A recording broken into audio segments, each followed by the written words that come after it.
The water is moving so fast. I mean, it was like 40 miles per hour. The swells looked like I was looking off the side of a cruise ship. I've never seen anything like it in my life. And I can see headlights and I can hear people screaming. And I felt so disoriented because I was still trying to convince myself, like, what road? Why, why am I seeing headlights? And none of it was making sense. And the ground underneath me was shaking. All right, Katie, go ahead and introduce yourself and tell us your story. My name is Katie Thompson. This is my account of the July 4th flood here in Kerr County. I feel like I should probably start with July 3rd. Was the most perfect day. It truly was the most beautiful day. We spent most of it outside with our girls in our backyard. My sister-in-law and her husband and 2 kids, my husband's cousins and their families were all coming in to stay in Center Point, Texas, not far from the river. The intention was for them to stay and hunt because we were going to celebrate the 4th of July and then go out to Kreider's for their 100th year celebration on the 5th. And so we were so excited to see them. We went out to Center Point that evening and ran around on the property that they had rented. And I remember on the drive in back into Kerrville from Center Point, my husband was talking about the weather, the big clouds. And, we have talked all summer about how perfect the weather's been, how the thunderstorms have just been so incredible. It felt nostalgic almost. And I grew up in Hunt, Texas. So those big thunderstorms, I mean, they were everything. So we talked about the weather. We talked about the storm. That day on the 3rd as well, I had seen a friend of mine, Meredith, and she volunteers at the Arcadia Theater, as do I. My dad serves as the president of the Arcadia Theater, the president of the board, and he puts on the Kerrville's 4th on the River, or he has historically for years, or their organization does. And so this year, Meredith and I had volunteered to be there at 7 a.m. in the park on July 4th to help with setup and getting food trucks in order and all sorts of things. So on the 3rd, we got a notification on our phones for the potential of a flash flood.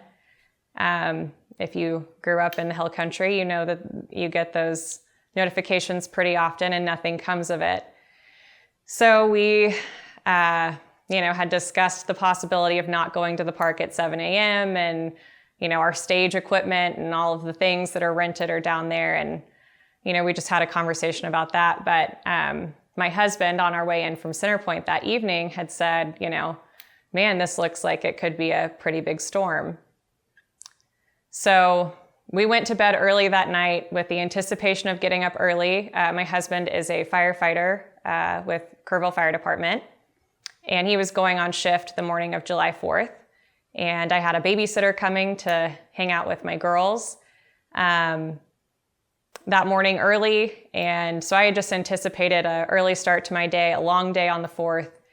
And that night, our dog was just up all night. I mean, as I'm sure everyone's was. The thunder, the lightning. I remember at one point, my husband got up and he just stayed up. And it must have been around 3:30. He just got up and turned on the weather. And he woke up a couple of times and said, man, this storm is just parked. It's just parked. And I kept thinking okay, stop telling me that. You go back to sleep. It's not here. It's, somewhere else. And I didn't understand how it would affect us, that the storm out by what seemed like Lakey would have any impact on us. And I've learned a lot since that morning. But he had said it several times, and, it was just obviously like a rough night of sleep. And he woke me up at, I want to say it was probably around 5:20, And he came in and he flipped on the lights and, he's a big guy, he's 6'6", and, who seems completely fearless. And you could tell he was scared. And he said he just got a phone call from a friend of his that's a police officer asking the status of our backyard. And we live on Guadalupe Street in Kerrville, just down past the Dietert Center. So, and we're right on the river. I would say probably our house sits probably 250 yards from the actual river itself and probably 30 feet elevation. I could have butchered this. I did not ask official numbers, so forgive me. But it seems like we're really far and really high away from the water. In fact, we did not qualify for flood insurance because our flood, our insurance adjuster had said there's no way that water will ever touch your home. I mean, it was just because it had never done that. So he wakes me up in a panic and he's like, he wants to know what the status of our backyard is. My lieutenant's calling me and saying that we need to get out of our house. We're being evacuated. There's police driving up and down the street with their sirens on, telling us to evacuate. And this is all just like completely shocking to me. I feel like I'm in a dream. So I get up and I follow him outside and we walk out towards the river. We didn't lose power, so our string lights were on in our backyard. And we have about an acre that goes down to the water. And at our back fence, which is at the top of the, where it slopes down to go to the river trail, the water didn't seem very high or moving very fast. It was kind of a typical flood. So I wasn't really understanding why we were being evacuated or what the panic was, but he said, I need you to go inside and get the girls and get them loaded in the car, grab what's important. And so I did. And we have, my husband stayed outside. We have 4 chickens, a duck, and then we had a bunch of baby chicks that were brand new to the outdoors. It was their first night in the outdoor brooder. God bless them. And so he's out there, putting them in laundry baskets to put them in my car, and I'm pulling my girls out of bed, and none of this I feel like everybody's overreacting. I can't possibly fathom why anyone is so stressed about this flood. And my husband came in with a basket of birds and I said, why are we leaving? And he said, Hunt and Ingram are gone. They're underwater.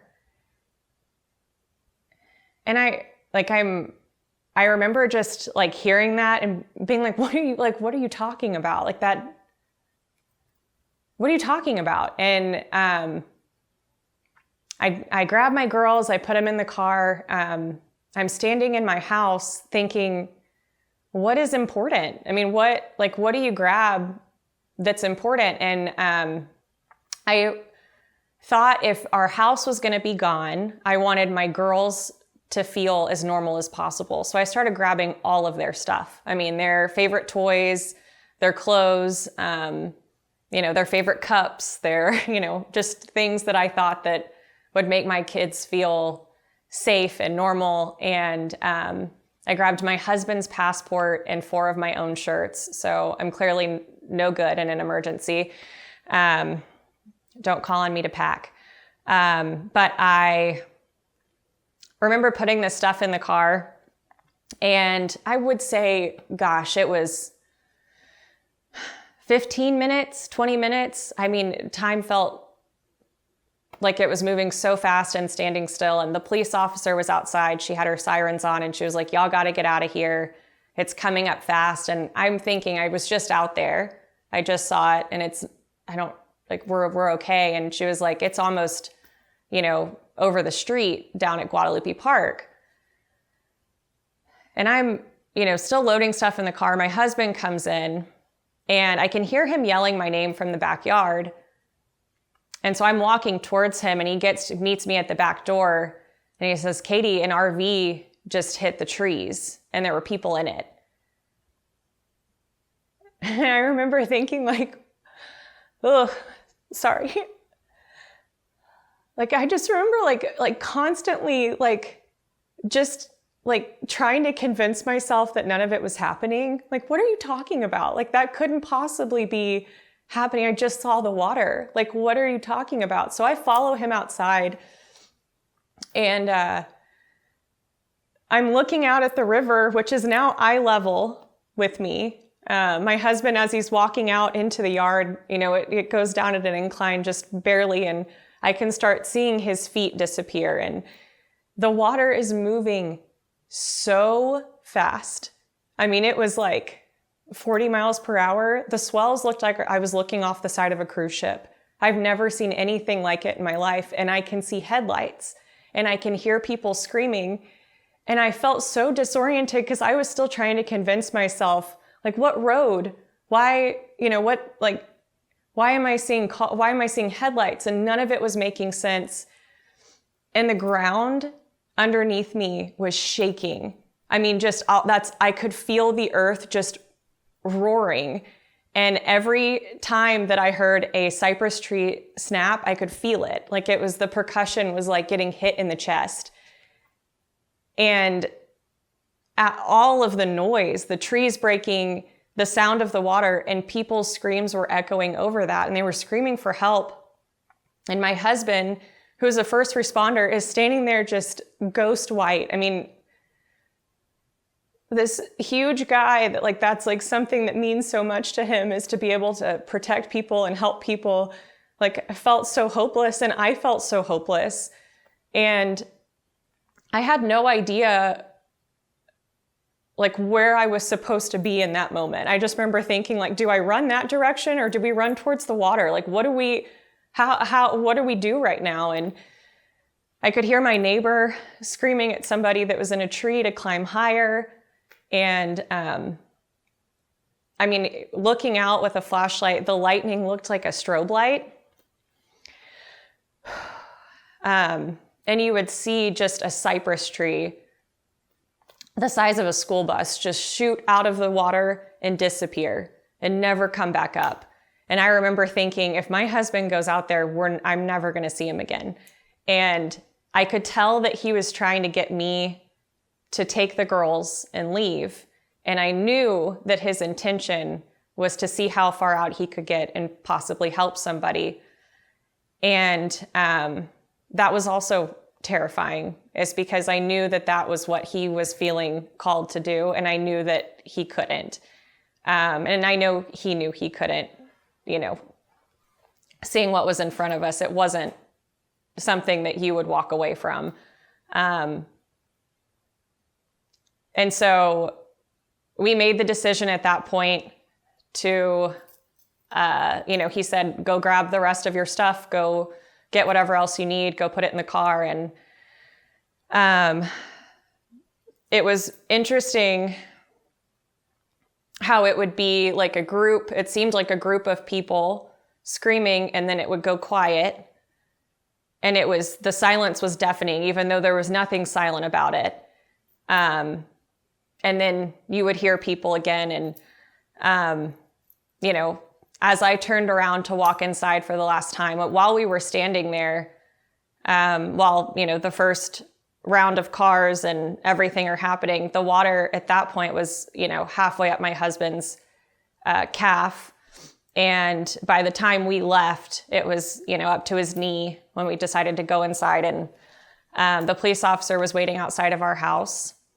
And she told us that the water had split, had come up over the road and was now coming down Guadalupe Street. And we had about 2 minutes before our house was underwater. Corbin's lieutenant called me. I was standing in my closet, and I was absolutely frozen in fear. I mean, I couldn't move my body, and my children are in the car out front, and the river's coming down our street. And I mean, I froze, and my phone rang, and I truly do like it feels like a God thing now, but I needed to be snapped out of it. I needed someone to tell me to move. And he did. And he said, you need to get out of your house right now. And so I went outside and I got in the car. My husband jumped in his truck and I followed him to the fire station. And And I cried the whole way there, and I'm still trying to just like make sense of what's happening. So I call my babysitter to let her know that I wouldn't be needing her that day.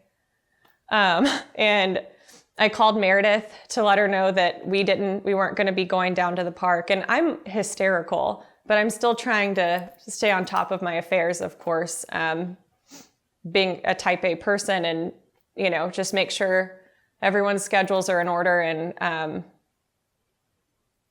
I called Meredith, and I didn't even mean to, but I'm sobbing and telling her what I just saw in my backyard.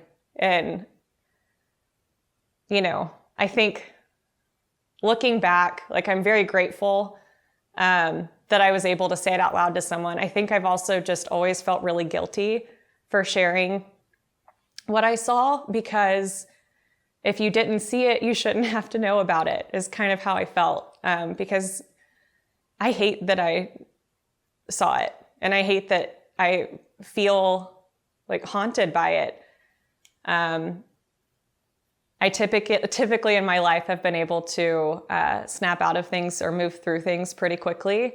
I experience a trauma, and it's let's work through it. Let's move through it, and we're going to be better for it. And this one has just set, and it sits, and it lives in my brain. And I hear the people in my backyard screaming for help anytime that I sit in silence.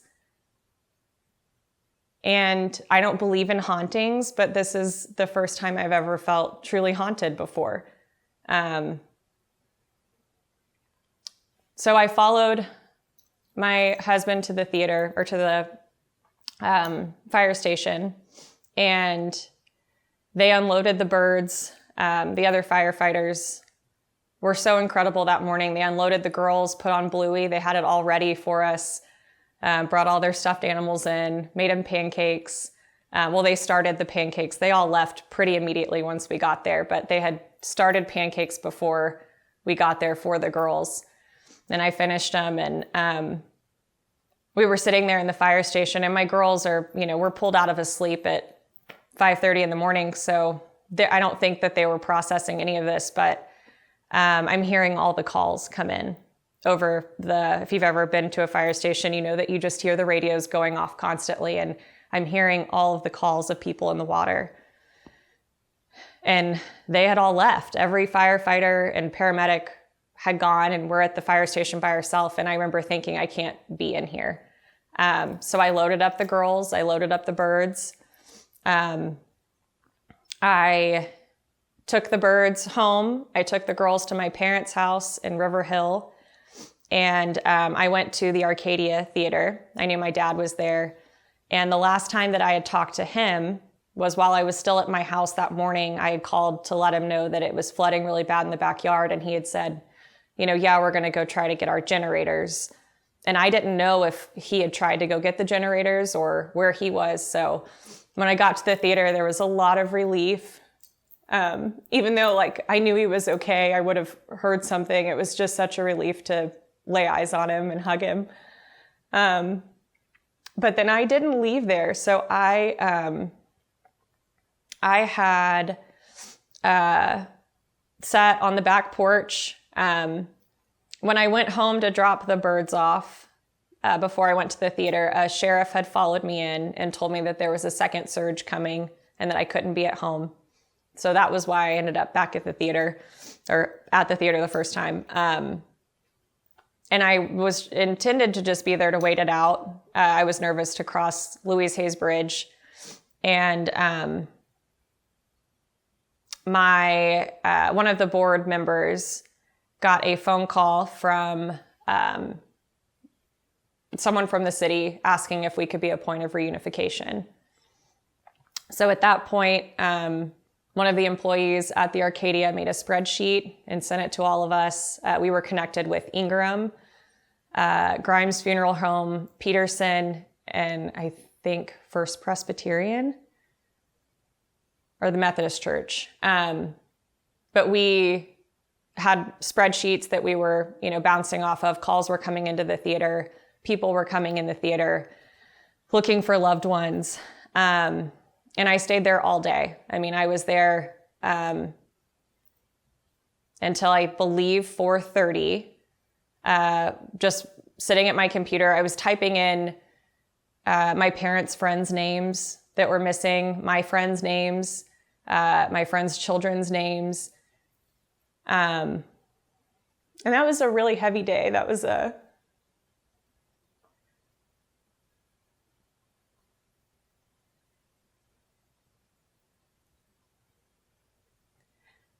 was really scary. It was really heavy. All of it was, of course. But Meredith had come up to join me, I want to say around 11 a.m., and worked reunification with me. One of our friends that we attended Camp Mystic with was picking up her daughter that was being flown in via helicopter to Ingram Elementary School. And we went and met her at 4:30 and got to wait with her while she waited for her daughter. Walking through Ingram Elementary was so heartbreaking. And,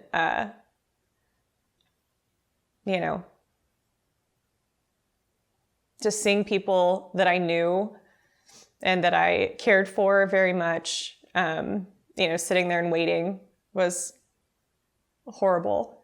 And also like not having the words to say to him, not having like the courage or the bandwidth. Like I couldn't even communicate with those people that I was thinking of them, or, it was like I said a prayer and walked past them kind of thing. And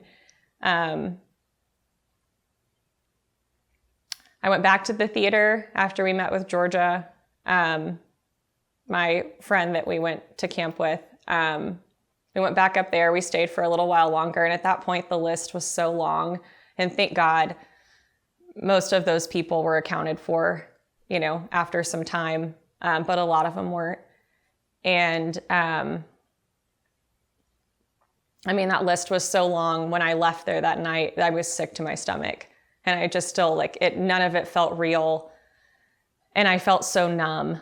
I couldn't cry. I couldn't feel. I just remember, thinking to myself and praying to God, please shut it down.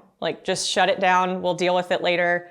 I can't, possibly feel all of this at once. And I did attend Camp Mystic for 10 summers. My sister as well, my grandmother, my cousins, all attended Camp Mystic. And Dick Eastland played a very important role in my life. I remember thinking, I saw him at church in May with my daughter, Georgia, who they've both been on the wait list since birth. We ran into Dick and Tweety, and I remember Dick asking my daughter Georgia, if she was ready to learn how to fish. I loved camp so much, I named my daughter after one of my closest camp friends. So, I'm so grateful for that just small moment, after church one day, just one last time to hug him. And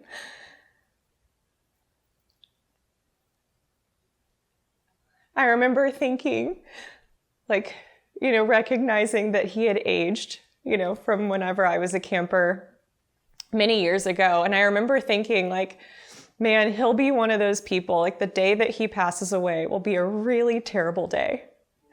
And it was. But I still feel like all of it, all of what happened is still so all-encompassing. I haven't been able to grieve him yet. Not fully. I'll see his picture and there's that ping of grief that just takes over my chest, but I haven't been able to sit down and cry about it or feel it.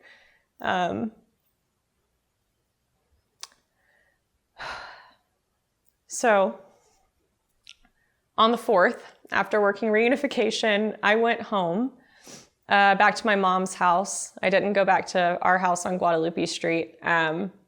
I stayed the night there. I remember hearing fireworks and helicopters. And I remember being so mad about the fireworks. And I remember hearing the helicopters and thinking like I wasn't in my reality anymore. And that felt so strange. I don't remember sleeping. I don't remember being awake, but I remember the next morning at 6 a.m., I got up and left. And I kissed my girls. They were both still sleeping, and my husband was still on duty. I hadn't talked to him. He would send me a text every now and then that just said, I love you. I got up and I went back to the theater and checked in there. I let him know I was running home.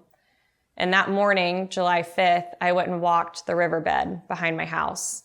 And no one had searched there yet. No one had, walked through anything. And I remember just walking around looking at all of the debris and all of the destruction, and it just not computing in my brain. I remember thinking like, that's a chair. And I think that's a piece of a car. And just not like it just never felt real. I felt like I was living in, like I was just going to pop back into my reality at any moment, that this was not going to be what I was living in at any moment. And news crews had set up along, the end of Guadalupe Street where I live, right there at the curve, which was horribly inconvenient. But, I remember seeing the first news crews pull up and start getting set up, and that was my cue to go. And so I went back to the theater, and that was the day that we did reunification for Camp Waldemar. Can I say that? Yeah. We did reunification for them, and I did that all day. And at the end of the day, I was asked if I would give a ride to some counselors that had ridden the bus in with some of the campers, and their cars were still out at camp. So that was my first time going out to hunt, was the evening of July 5th. And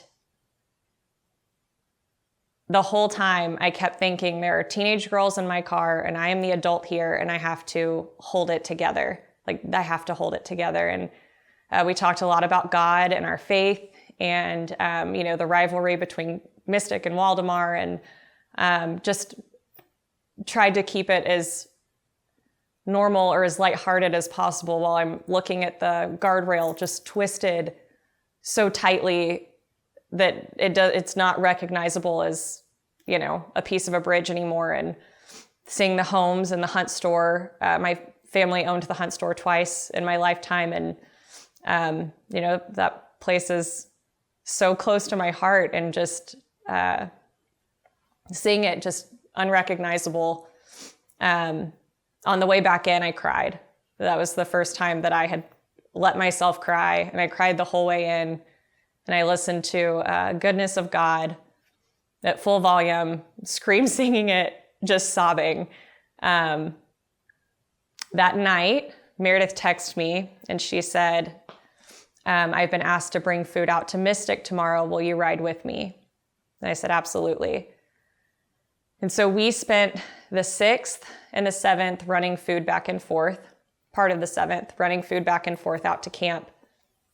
There were volunteers out there, people searching, and one of our closest friends worked out there, and we found something that belonged to her that was in the office. We grabbed that for her, and I remember just thinking, how did this happen? Just across the board. What I witnessed at my own home, how did that happen? And just feeling complete disbelief that any of this was actually happening. And I'm sorry I keep saying that, but I still feel that way. How did this happen? I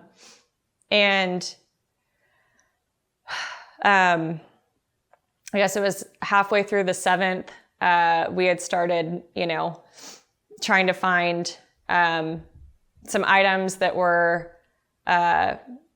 lost, things of campers that, they'd wanted to find. They had let parents out there at that point to collect their kids' items. And our friend Georgia had come back to retrieve her child's items. And so just trying to help parents get their kids' stuff, that was kind of the role we stepped into. And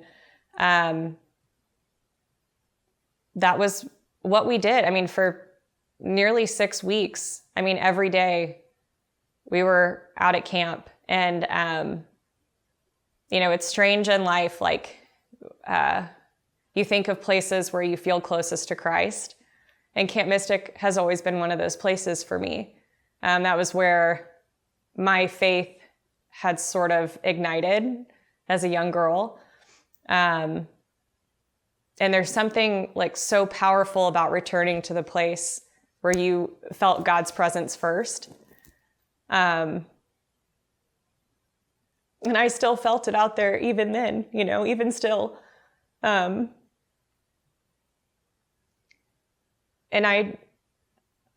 it was just so much like disbelief. It was healing for me to be there.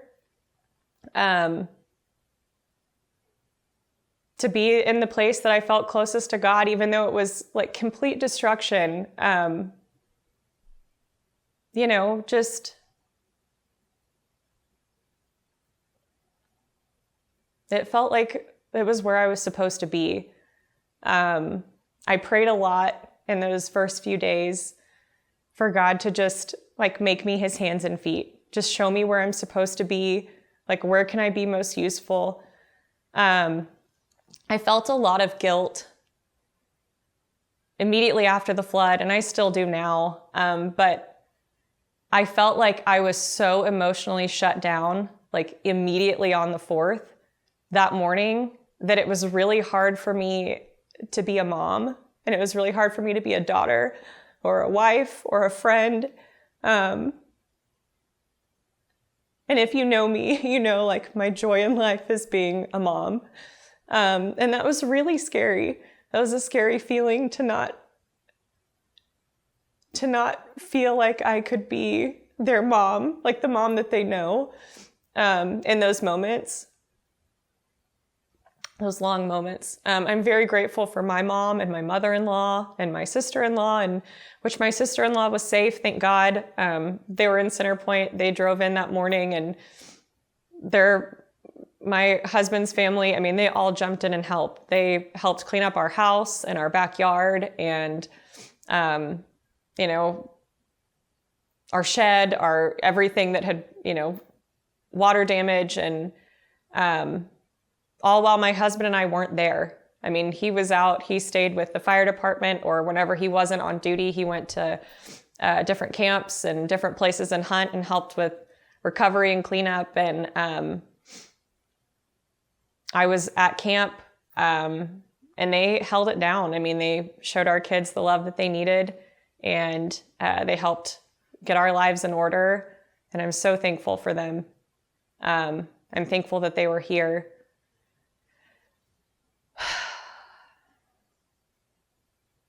I don't really know what else I have to share about that experience. You covered it really well. I think your story is going to help a lot of people. If you have anything else to add, but thank you for sharing your story. Feel free to add anything else if you want. I don't know. I think what I would want people to hear is that this feels very isolating,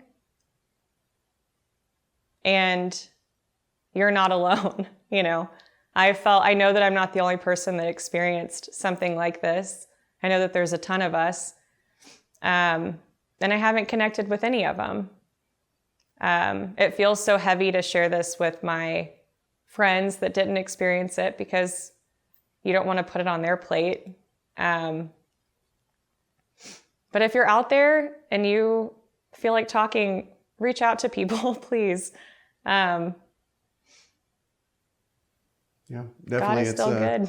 It's one of those things that you start telling somebody and you're like, I don't know how much to share, how much not to. And sometimes you'll start sharing too much, and then the other person tears up, and then it feels like you're just dropping it on their lap, and then you have to step back like, oh wait, I shared too much. Yes. So. But for you, it's just it's your reality, and you're sharing your reality. And I think that that's been the isolating part, is that we all experienced a horrible devastation, right? And I think that that was what, this tragedy didn't start and stop,